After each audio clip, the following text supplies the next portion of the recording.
અત્યાર સુધી આપણે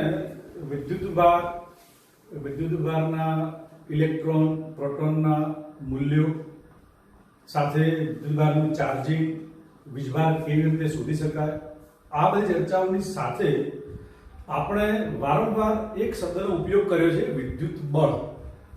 તો એ વિદ્યુત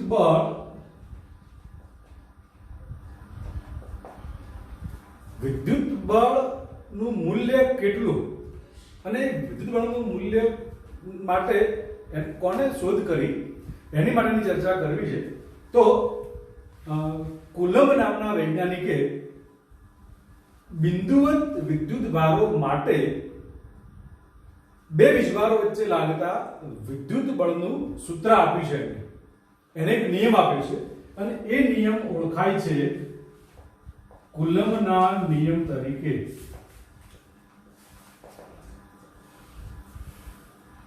પહેલા આપણે વાત કરી લઈએ કુલમ્બનો નિયમ. તો શું નિયમ છે?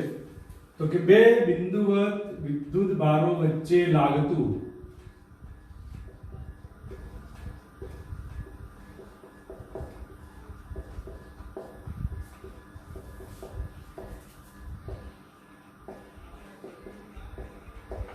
વિદ્યુત બળ બંને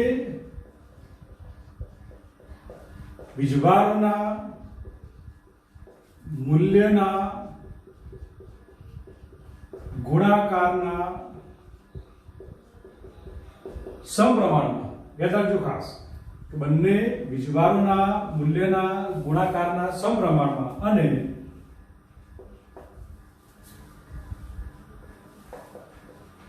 તેમની વચ્ચેના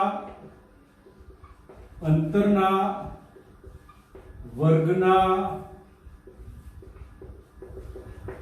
વ્યસ્ત પ્રમાણમાં હોય છે. નિયમ શું છે કે બે બિંદુવત વીજભારો વચ્ચે લાગતું વિદ્યુત બળ એ બંને વિદ્યુત ભારોના મૂલ્યના ગુણાકારના સમપ્રમાણમાં અને તેમની મતલબ બંને વીજભારોની વચ્ચેના અંતરના વર્ગના વ્યસ્ત પ્રમાણમાં હોય છે. હવે અહીંયા આગળ બળ લાગે છે તો બળની દિશા કઈ? તો કે લાગતા બળની દિશા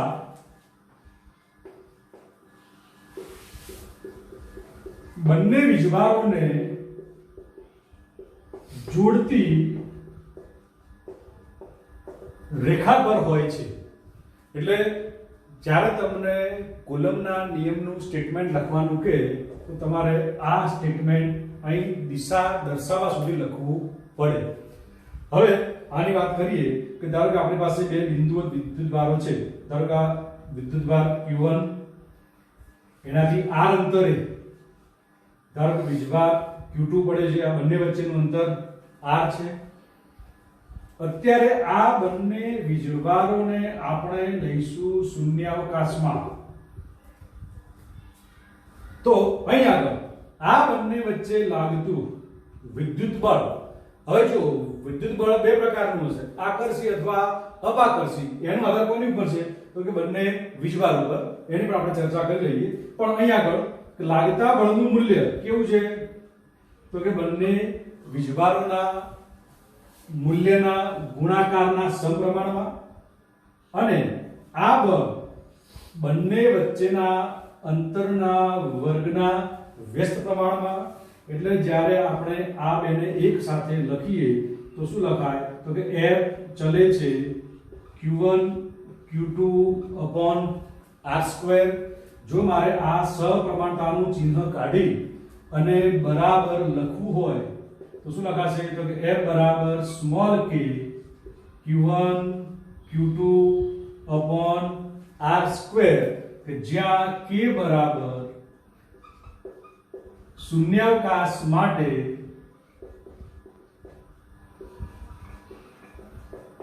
અચળાંક છે.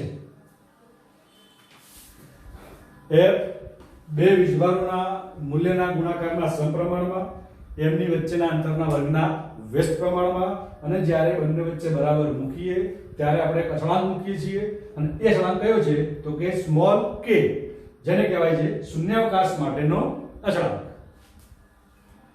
આપણે લખ્યું કે બે બિંદુવત વીજભારો વચ્ચે લાગતું બળ F બરાબર કે Q1 Q2 upon R². આપણે બે વીજભાર લીધા હતા, Q1 બીજો વીજભાર Q2, બંને વચ્ચેનું અંતર R, તો F બરાબર કે Q1 Q2 upon R² જેટલું બળ લાગે છે. હવે જો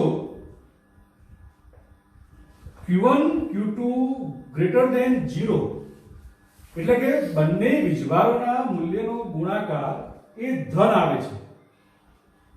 એ ધન ક્યારે આવે? કે જ્યારે બંને વીજભારો સજાતીય હોય ત્યારે. તો એનો મતલબ કે F ની વેલ્યુ પણ કેવી આવશે? ધન.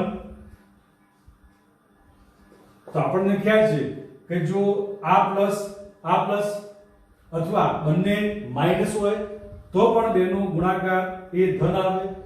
એનો મતલબ કે બળનું મૂલ્ય ધન આવે. તો સમજવાનું કે બળ કયા પ્રકારનું હશે? અપાકર્ષી પ્રકારનું બળ હશે. એટલે કે બે વીજભાર વચ્ચે અપાકર્ષણ થાય.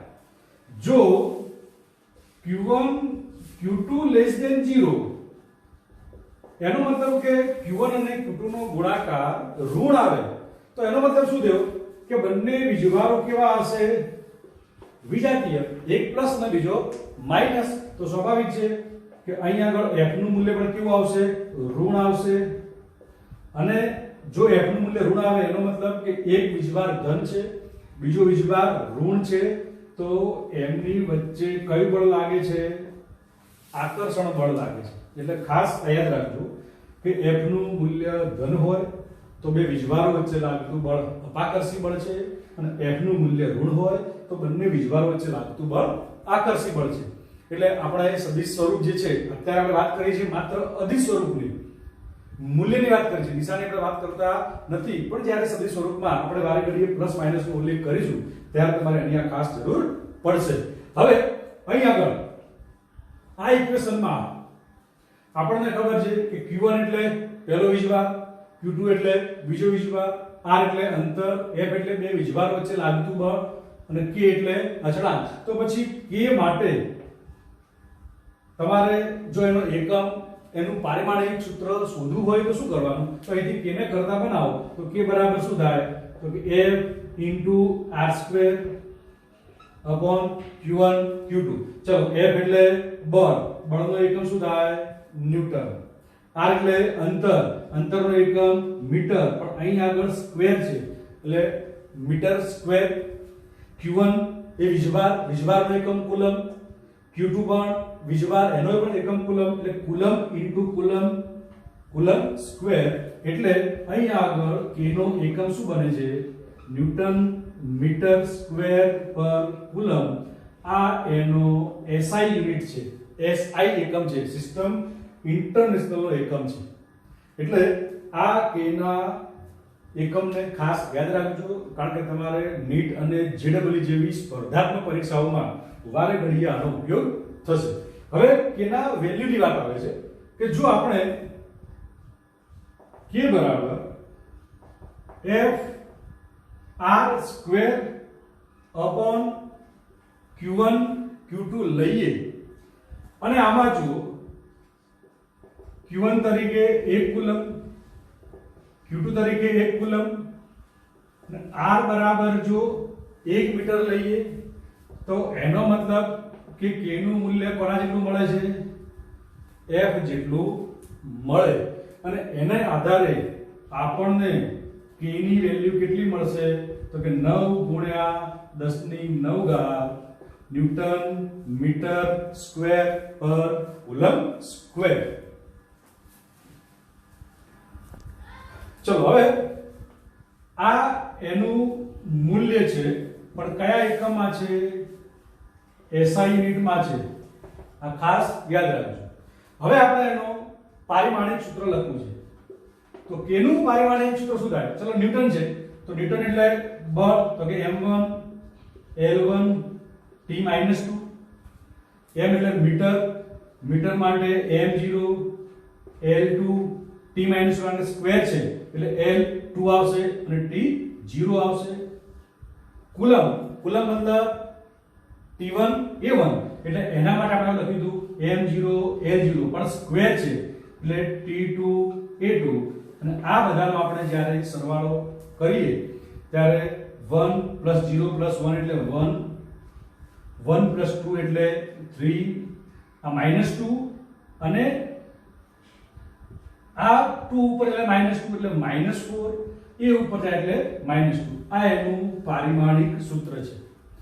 જો તમારે q ના સ્વરૂપમાં લખવું હોય તો q ના સ્વરૂપમાં શું થાય તો કે m1 l3 t -2 q -2, કારણ કે q બરાબર q1 મતલબ a1 t1 એના આધારે અહીં આગળ આ -2 a2 કરીએ એટલે q -2 થાય એટલે અહીંથી -2 વધે.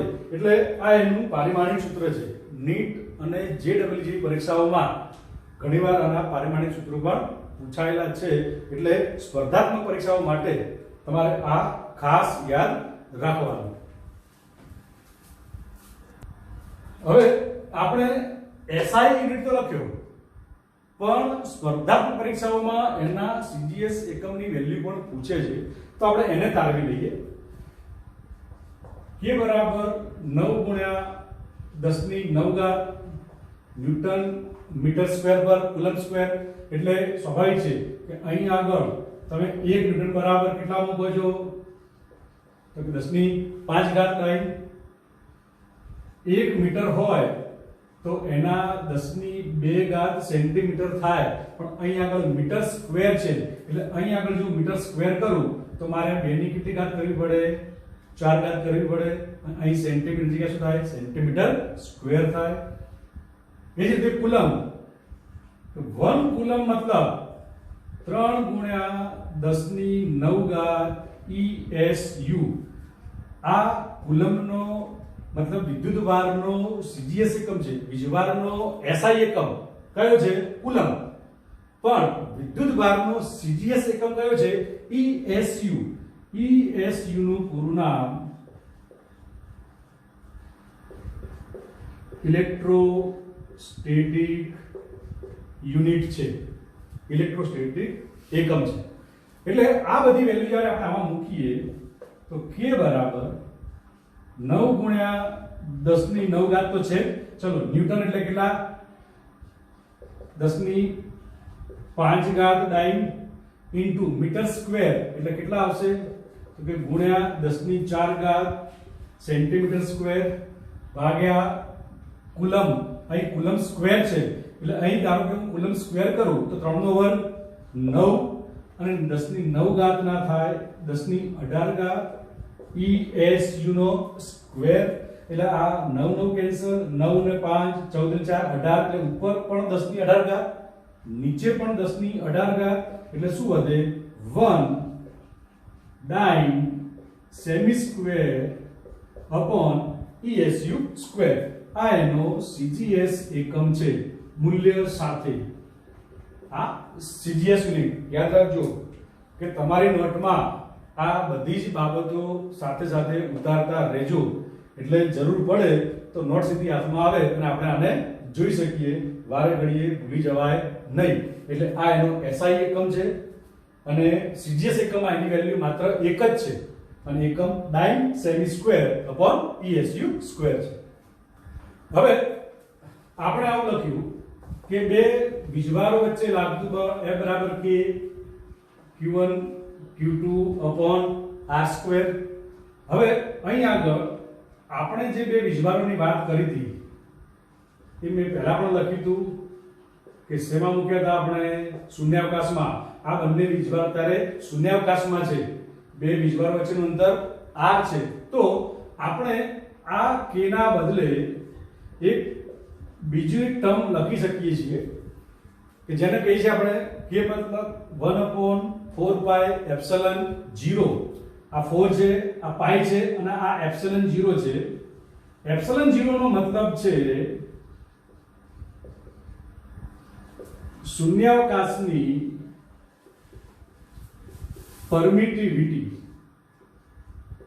પરમિટિવિટીનો મતલબ કે જે તે માધ્યમ વિદ્યુત બળને કેટલું અવરોધી શકે છે એ દર્શાવે છે. એટલે અહીં આગળ એપ્સિલોન 0 એ શૂન્યાવકાશ માટેની પરમિટિવિટી દર્શાવે છે. એટલે જો મારે k ની આ વેલ્યુ અહીં આગળ બળના સૂત્રમાં મૂક્યું હોય તો હવે બળનું સૂત્ર શું લખાય? તો કે k F k ના બદલે 1/4πε0 q1 q2 r². એટલે આ ઇક્વેશન મતલબ k ની જગ્યાએ 1/4πε0 આપણે ઘણીવાર ક્યાં ઉપયોગ કરીએ છીએ? તો કે ગણતરીઓ સહેલી બનાવવા માટે. અને જો માધ્યમ આપ્યું હોય તો માધ્યમ માટે આપણે આનો ખાસ ઉપયોગ કરીએ છીએ. એટલે અહીં આગળ એપ્સિલોન 0 એ શૂન્યાવકાશની પરમિટિવિટી છે. એટલે અહીં આગળ આના આધારે જો હું એપ્સિલોન 0 ની વેલ્યુ બનાવું તો શું થાય? તો કે 1/4π સ્મોલ k. તો આના આધારે 4 ની કિંમત 4, પાઈ ને 3.14, k નું મૂલ્ય આપણને ખબર છે 9 × 10⁹ તો અહીં આગળ આ મૂલ્ય કેટલું આવશે? 8.85 × 10⁻12. પણ એપ્સિલોન 0 અને k એકબીજાના વ્યસ્ત છે એટલે એનો એકમ ઊંધો થઈ જાય. એટલે કુલમ્બ સ્ક્વેર પર ન્યૂટન મીટર સ્ક્વેર. એટલે અહીં આગળ જો CGS એકમ લખવો હોય તો CGS માં k ની વેલ્યુ 1 છે. એટલે અહીં આગળ એપ્સિલોન 0 ની વેલ્યુ શું આવે? 1/4π. અહીં કુલમ્બ સ્ક્વેર ની જગ્યાએ શું આવશે? ESU². ન્યૂટન ની જગ્યાએ શું આવશે? ડાઇન. અને મીટર જગ્યાએ શું આવશે? Centimetre square. એટલે એપ્સિલોન 0 નો CGS મૂલ્ય 1/4π અને એકમ ESU²/ડાઇન * સેમી સ્ક્વેર. હવે અહીં આગળ આપણે આ બંને વીજભારોને મૂક્યા છે શૂન્યાવકાશમાં. પણ ધારો કે માધ્યમમાં મૂકી દઈએ. ધારો કે આ વીજભાર Q1, આ વીજભાર Q2, બંને વચ્ચેનું અંતર આ. પણ ધારો કે કોઈ માધ્યમમાં મૂકેલા છે. હવે બંને વચ્ચે શૂન્યાવકાશ નથી, આપણે માધ્યમમાં મૂકીએ તો પછી વિદ્યુત બળનું સૂત્ર શું થાય? તો જુઓ કે કુલમ્બના નિયમમાં કોઈ ફેરફાર થશે નહીં. બળ તો જે પ્રમાણે લાગે છે એ પ્રમાણે જ લાગશે, પણ માત્ર એના બળના મૂલ્યમાં ફેરફાર થાય. અને એ ફેરફાર કેવી રીતે થશે? તો કે આ ઇક્વેશનમાં આપણે જ્યાં આગળ શૂન્યાવકાશની પરમિટિવિટી વાપરી હતી ત્યાં આગળ આપણે માધ્યમની પરમિટિવિટી લખવી પડે. એટલે F = 1/4π epsilon q1 q2 r². Epsilon મતલબ વીજભારોને જે માધ્યમમાં મૂક્યા છે એ માધ્યમની પરમિટિવિટી છે. યાદ રાખજો કે બંને વીજભારોને કોઈ માધ્યમમાં મૂકવામાં આવે તો હવે આપણે એપ્સિલોન 0 લખી શકાય નહીં, કારણ કે એપ્સિલોન 0 શૂન્યાવકાશ માટે છે. તો માધ્યમ માટે આપણે એપ્સિલોન શબ્દનો ઉપયોગ કરીએ છીએ અને એપ્સિલોન બરાબર શું લખાય છે? માધ્યમની પરમિટિવિટી છે.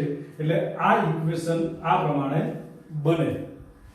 હવે અહીં આગળ આપણે એક બીજી પણ વાત કરવી છે કે માધ્યમની પરમિટિવિટી ભાગ્યા શૂન્યાવકાશની પરમિટિવિટીની આપણે જો વાત કરીએ તો અહીં આગળ એપ્સિલોન 0 ની વાત કરીએ તો એને આપણે દર્શાવીએ છીએ એપ્સિલોન r તરીકે. મતલબ આને કહેવાય છે સાપેક્ષ પરમિટિવિટી. કોની સાપેક્ષ પરમિટિવિટી? તો કે માધ્યમની. પણ કોની સાપેક્ષ છે? શૂન્યાવકાશની. એટલે કે આને આખું જો લખવું હોય તો આવું લખી શકાય: શૂન્યાવકાશની સાપેક્ષે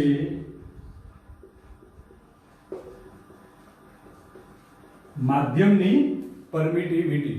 એટલે અહીંયા આગળ ખાસ યાદ રાખજો કે એપ્સિલોન એ માધ્યમની પરમિટિવિટી, એપ્સિલોન 0 એ શૂન્યાવકાશની પરમિટિવિટી, અને બંનેનો જે ગુણોત્તર છે એ આપણે એપ્સિલોન r ફોર રેફરન્સ તરીકે દર્શાવીએ છીએ, જેને કહે છે સાપેક્ષ પરમિટિવિટી. એટલે કે શૂન્યાવકાશની સાપેક્ષે માધ્યમની પરમિટિવિટી છે. એટલે અહીં આગળ જો એપ્સિલોન r નો એકમ લેવા જઈએ તો એ કેવું બનશે? એકમ રહિત, જેને આપણે કેપિટલ K વડે પણ ઓળખીએ છીએ. અહીં આગળ આ નિયમમાં બે k આવે છે. એક સ્મોલ k જે અચળાંક છે અને કેપિટલ કે જે શું દર્શાવે છે સાપેક્ષ પરમિટિવિટી, આને કોઈ એકમ નથી, જ્યારે આ સ્મોલ કે ને એકમ છે. તો આ કે નું બીજું નામ છે ડાઈ ઇલેક્ટ્રિક અચળાંક. આપણે આ જે માધ્યમનો ઉપયોગ કર્યો છે એ માધ્યમનો ડાઈ ઇલેક્ટ્રિક અચળાંક પણ કહીએ છીએ. આ એકમ રહિત છે, પણ હા એપ્સિલન અને એપ્સિલન 0 એ દર્શાવે છે પરમિટિવિટી. તો પરમિટિવિટી ને પોતાનો એકમ છે, એટલે પરમિટિવિટી નો એકમ આ પ્રમાણે છે. તો પછી પરમિટિવિટી ચાહે તમે શૂન્યાવકાશની લો કે માધ્યમની લો, તો એનું પારિમાણિક સૂત્ર શું થાય? તો કે k અને એપ્સિલન 0 એકબીજાના વ્યસ્ત છે. તો k નું શું હતું? તો કે m1 l2 t - 4 a - 2. તો અહીં આગળ એપ્સિલન 0 માટે શું થાય? તો કે m - એટલે અહીં આગળ k સ્મોલ k અને એપ્સિલન 0 એકબીજાના વ્યસ્ત છે, એટલે અહીં આગળ એપ્સિલન 0 નું પારિમાણિક સૂત્ર m - 1 l - 3 t4 a2 અથવા m - 1 l - 3 t2 q2 થાય. એટલે આ પારિમાણિક સૂત્રો પણ સ્પર્ધાત્મક પરીક્ષાઓમાં વારે ઘડીએ પૂછાયેલા છે, એટલે આ પણ તમારે ખાસ યાદ રાખવાના.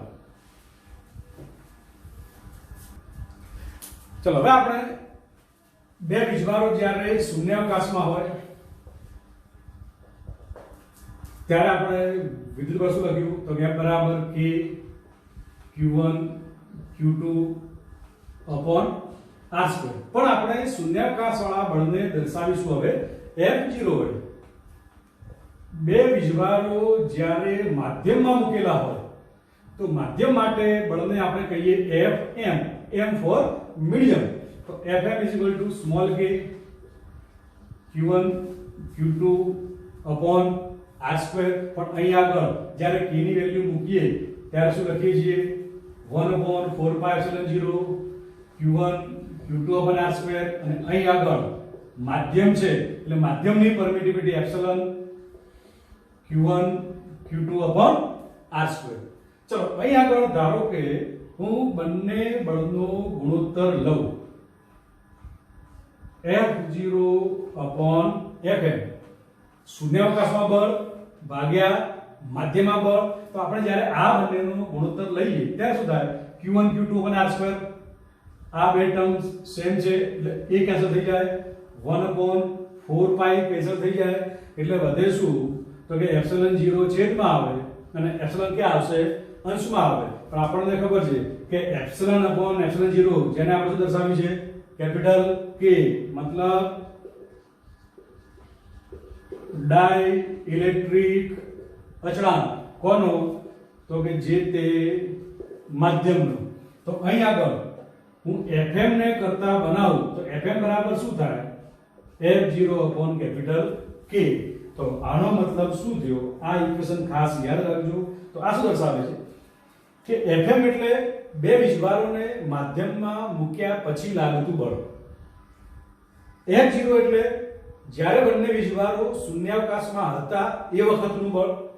અને k એટલે આપણે જે માધ્યમમાં બે વીજભારોને મૂક્યા એ માધ્યમનો ડાઇલેક્ટ્રિક અચળાંક. હવે અહીં આગળ k ની વેલ્યુ એ અલગ અલગ માધ્યમ માટે અલગ અલગ હોય. ધારો કે શૂન્યાવકાશ માટે લખીએ તો k ની વેલ્યુ કેટલી છે? 1.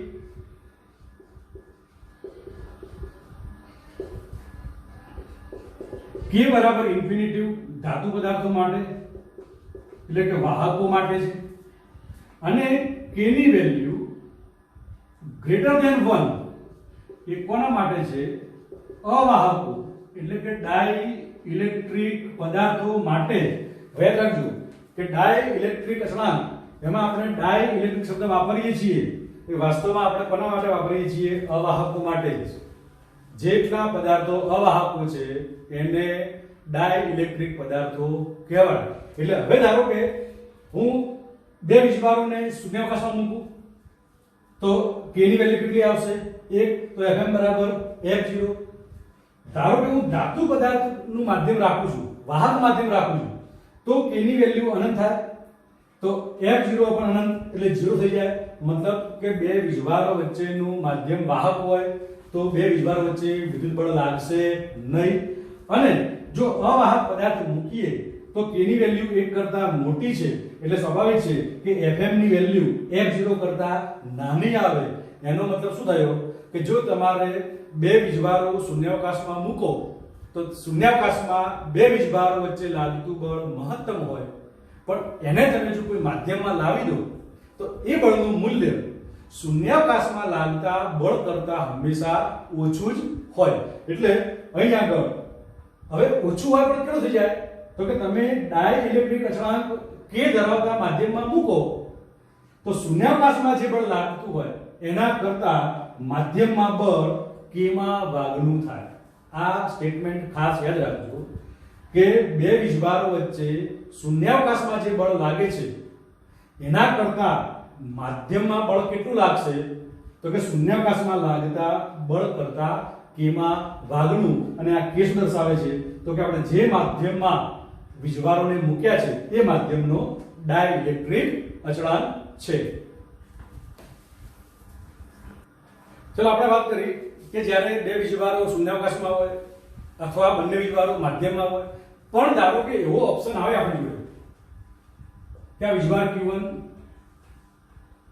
એનાથી આ અંતરે વીજભાર Q2 અને ધારો કે બંને વચ્ચે આપણે એક T જાડાઈનું ડાઇલેક્ટ્રિક માધ્યમ મૂકી દઈએ.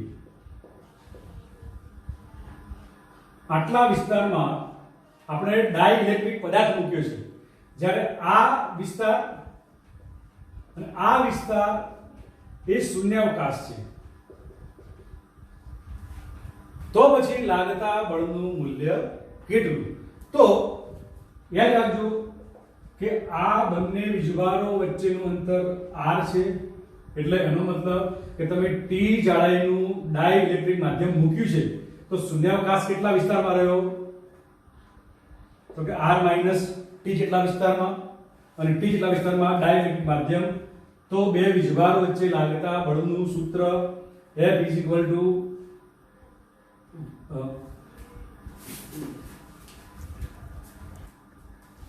તો અહીં આગળ આવા કેસમાં બે વીજભારો વચ્ચે લાગતા બળનું મૂલ્ય K = 1/4πε0 Q1 Q2 અહીં આગળ r - t plus t √k² આટલું બળ લાગશે. એટલે અહીં આગળ એક ખાસ ધ્યાન રાખજો F = 1/4πε0 Q1 Q2 અહીં આગળ r - t plus t √k². r એટલે બે વીજભારો વચ્ચેનું અંતર, t એટલે ડાઇલેક્ટ્રિક માધ્યમની જાડાઈ અને k એટલે આપણે જે માધ્યમ મૂક્યું છે એ માધ્યમનો ડાઇલેક્ટ્રિક અચળાંક. એટલે આ ઇક્વેશન તમારે નીટ અને JEE જેવી પરીક્ષાઓ માટે ખાસ અગત્યનું છે. આપણે એની સાબિતીમાં પડવાનું નથી. તમે આને સ્વીકારી લેજો અને આ ખાસ યાદ રાખજો, ભૂલી જતા નહીં.